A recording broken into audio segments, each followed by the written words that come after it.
हाँ मतलब અમે 22 તારીખે જોયું અને ફિલ્મ અમને મતલબ લેખિત આપવા એગ્રી નથી, મતલબ લેખિતમાં રિજેક્ટ કરીએ છીએ એવું જ કીધું. અને મેં જે મેસેજ કર્યો એ બધા વાંધા એને મૌખિક કીધા અમને. હવે શું કરશો? આગામી પગલા તમારા શું રહેશે? હાઈકોર્ટમાં અપીલ કરીએ છીએ. કયા કયા સૂચનો એમને કર્યા હતા જે બદલવાની વાત હતી ફિલ્મમાં? પાવર ઓફ પાટીદાર નામ ચેન્જ કરવાનું, પછી હાર્દિકનું ઓરિજિનલ ફેમિલી બતાવ્યું છે એને લઈને, પછી કન્વીનરોને લઈને, પછી આનંદીબેનનો સેમ ગેટઅપ એને લઈને એમને વાંધો છે. અનામત સમિતિ પ્રેસિડેન્ટ રાખેલું છે એમનો પ્રોબ્લેમ હતો. પછી હું મતલબ જામીન થયેલો છું એનો મતલબ હું હાર્દિકની નજીકનો માણસ છું, હાર્દિકનો જામીન બન્યો છું. એવા ઘણા મુદ્દા આપેલા છે. જી, આ સમગ્ર વાતની જાણ હાર્દિકને છે ખરી? હાર્દિકને જાણ કરવામાં આવશે ખરી?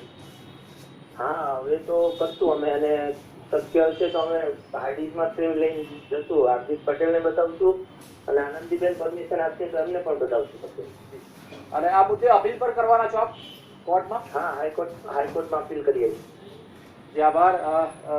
જે રીતે ફિલ્મના નિર્માતા જણાવી રહ્યા છે, તેમનું કહેવું છે કે આ મુદ્દે તેઓ કોર્ટમાં અપીલ કરશે. સેન્સર બોર્ડે જે એમને પ્રમાણપત્ર આપવાનો ઇનકાર કર્યો છે તે સંદર્ભે તેઓ લડત આગળ પણ ચલાવશે અને હાઈકોર્ટમાં અપીલ પણ અરજી પણ કરશે.